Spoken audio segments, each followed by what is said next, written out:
By day, R2 Pleasant was one of RuneScape's most trusted party hat merchants. By night, he manipulated the market and turned a useless item, the half jug of wine, into the rarest and most expensive item in the game. And when Jagex banned him, he didn't vanish. Instead, he built an even bigger empire in the shadows. This is the untold story of R2 Pleasant. R2 Pleasant's story begins in July 2004, when he first discovered RuneScape. Like most new players, his first goal was simple: make some gold. In RuneScape, more gold means better gear, faster levels, and a more powerful account. And just 2 weeks after joining, R2 stumbled on a simple but surprisingly effective moneymaker. Back in 2004, there was no grand exchange. All trades were done player to player, so the economy was entirely community driven. As a result, marketplaces formed all across the map for a variety of different items. For ores, that place was Falador East Bank, right next to the mining guild. It was here that R2 had an idea. What if he bought coal from one player and sold it to a different player for a higher price? R2 had basically discovered flipping, the RuneScape equivalent of day trading if day trading involved haggling with wizards over rocks. By hopping between worlds, he could find some players who were selling low and others who were buying high. And with enough world hopping and fast typing, he was making consistent profit. In just a few weeks, this method earned him his first few million gold. R2 was hooked and would now devote almost all his time in RuneScape to being a merchant, a player who buys and sells items for profit. Now that he had some money, he could move on to flipping higher value items. He started with the holy grail of Fashionscape at the time, Black Cavaliers. Anyone who played back then remembers how cool these things looked. If you were making a RuneScape music video in 2005, you either wore a Black Cavalier or you just weren't serious about your art.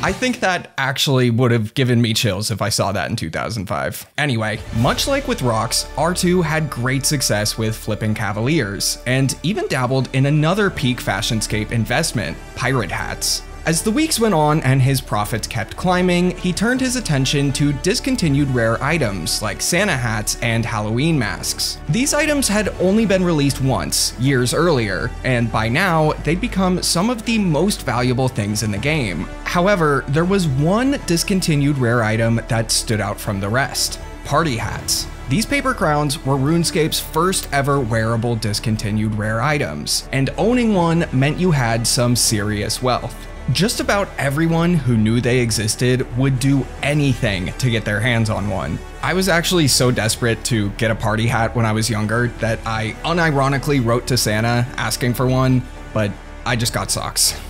Who wants some fucking socks? R2 soon had enough GP to buy his first party hat, a purple party hat. In just a few short months, he had gone from being a brand new player to owning one of the most coveted items in the game, which sounds way too good to be true, especially if you look at the prices party hats go for today in RuneScape 3. However, back then, party hats were expensive, just nowhere near what they go for now. That purple crown, it cost him just 3.5 million GP. But just owning a party hat wasn't enough for R2.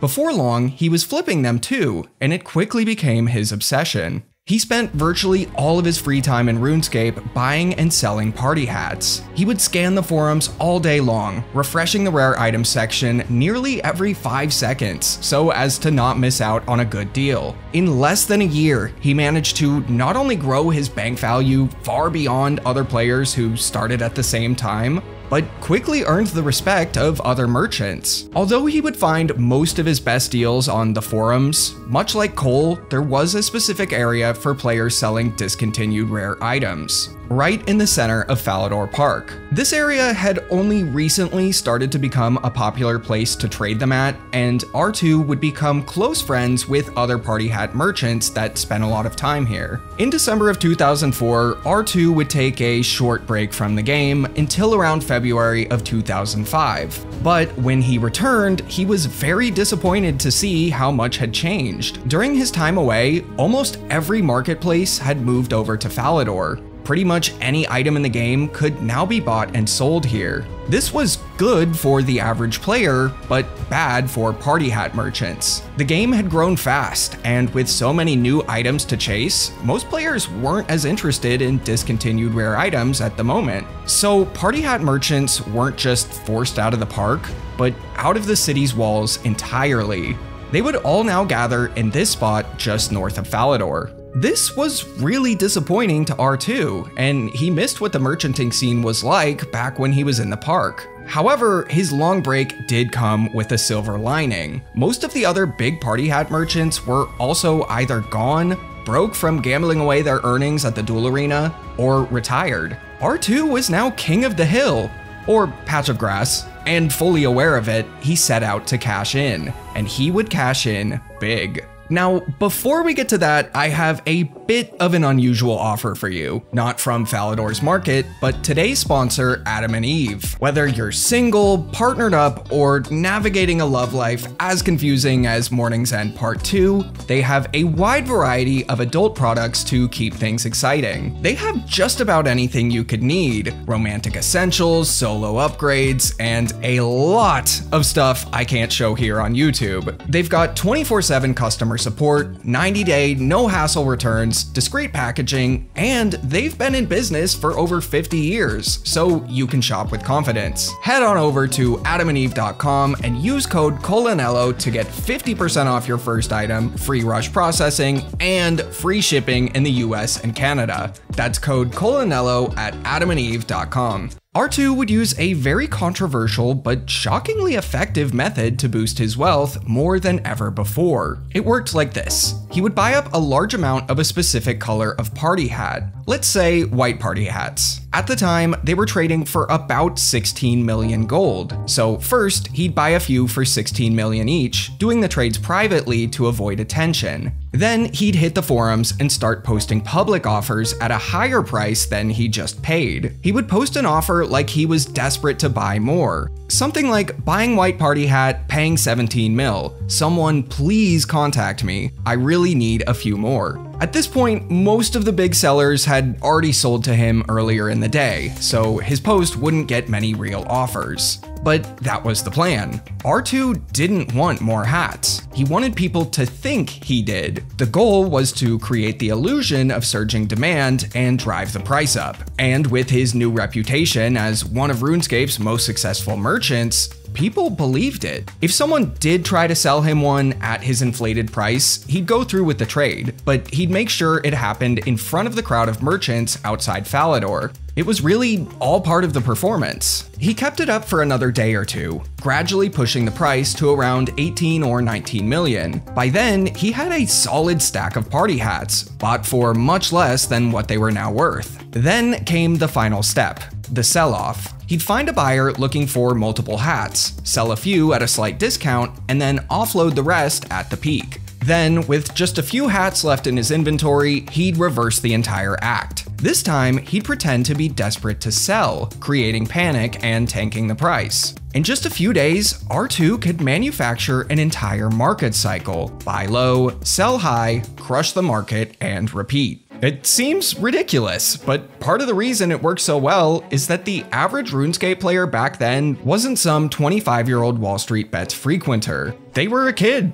and most of them were operating on instinct, not strategy. If they saw someone like R2 offering crazy prices or begging to buy an item, they believed it meant that item was about to spike in value. They didn't really question whether it was manipulation, they just wanted in on it. He would soon use this strategy to somewhat unintentionally pull off one of the greatest RuneScape pump and dumps of all time. R2 would take interest in a pretty strange item: the half-full wine jug. Now, based on the item name alone, it sounds like a completely ordinary item, something you'd toss in the bank and forget about forever. But this was actually RuneScape's first ever unintentionally discontinued item. So today, whenever you drink a jug of wine, your character pounds the whole thing in one go, and you're left with an empty jug. But back in the early days of RuneScape Classic, it worked differently. Drinking a jug of wine would give you a half-full wine jug. You'd have to drink it again to finish it. Then, in mid-2001, for reasons we don't fully know,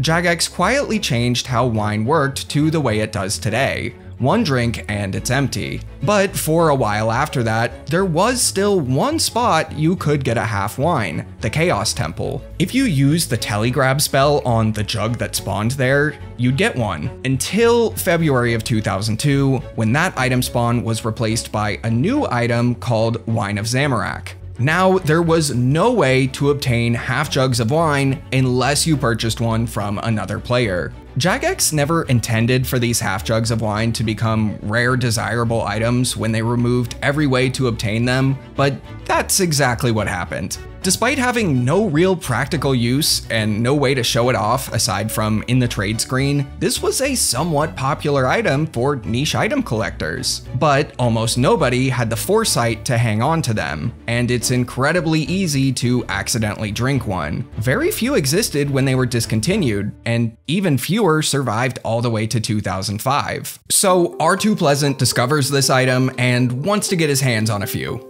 He soon realizes that they had become very hard to find on the market. Almost nobody was selling them. When compared to other discontinued rare items, it was also priced very low, at only 9 million gold. What a steal! He figured that if he could stock up on these, he could have a big opportunity to boost its price and earn some serious gold. So he starts buying wines at around 9 million gold, but as they became harder to find, he had to offer more and more. Not long after starting his stockpile, he soon found himself paying up to 30 million gold per wine. R2 was purchasing every single wine he saw listed for sale, regardless of the price. Now, here's where things get really crazy. There were quite a few collectors who refused to sell their half jugs of wine to R2 for one reason or another. Most of them were familiar with who he was, and maybe thought that they'd lose out on some big gains if they sold to him now. This could be pretty bad news for R2. If he's really trying to rally the price of these things, and these collectors slowly sell to the general public as he's pumping it up,